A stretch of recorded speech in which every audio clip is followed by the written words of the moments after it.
masoyan Adam A Zango, yawancinku munafukai ne, yawancinku masu neman trending ne, ba kaunar shi kuke yi tsakanin ku da Allah ba. Hadiza Gabon bata saka hoton Adamu Zango ba, kun fito media kun yi kuna nuna mar kuna kaunarsa, ƙarya kuke yi, munafukai, yawancinku munafukai ne. Yanzu ba gashi ba wannan bidiyon da na saka, wannan fa matarsa, tsohuwar matarsa ce take jagwalgwala ɗanta, ko na ce ɗansu da shi da ita.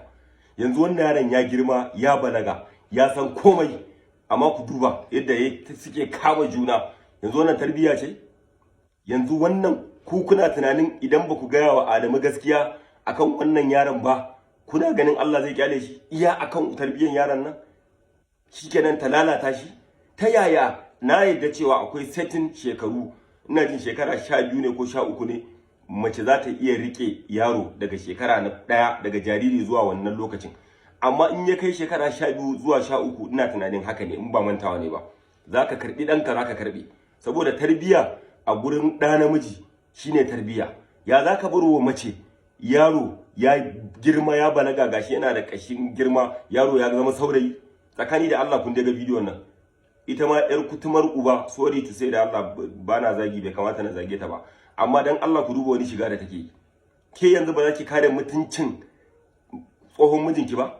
Kin sako t-shirt, tsakani da Allah da danki, idan aka yi magana ku kuwayayyu, rayuwar Larabawa da Turawa, to Larabawa ma da Turawan ba wai social media suke fitowa su nuna a duniya su yan iska bane, suna yi ne tsakaninsu da Allah. Idan an gani ba boye kai musu shiru dai, ba boye suke yi, amma ku media kuke nunawa.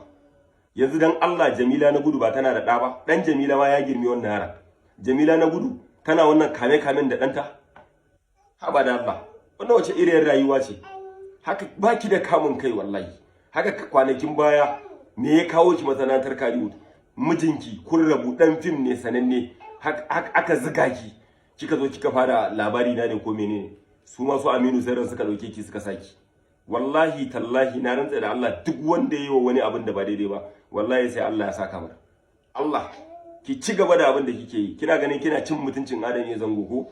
Wallahi tallahi sai Allah ya nuna miki da ke da waɗanda suke ziga ki, kika zo kika shiga Kannywood din. Ba daidai bane wannan. Wallahi mu tsarkake zuciyarmu. Duk abin da zamu yi mu yi shi tsakani da Allah. Kawai mutane ba za ku fito ku ga mutane ku faɗa mara gaskiya ba. Adamu, wannan bidiyon naka ne. Adamu ka natsu. Adamu, wallahi credit din wannan yaron kadai zai jama bala'i a lahira a gaban Allah. Wallahi, so ka karbe ɗanka ya zo mizanin da ko kotu kuka je za ka karbe ɗanka, mata hana ka je ka karbe ɗanka, ka ɗaura ɗanka a layi mai kyau. Amma wannan rungume ta kama shi ta nan, ya kama ta nan, wallahi ba hanya ce mai bullewa ba. Wannan shawara ce kyauta Adam A Zango.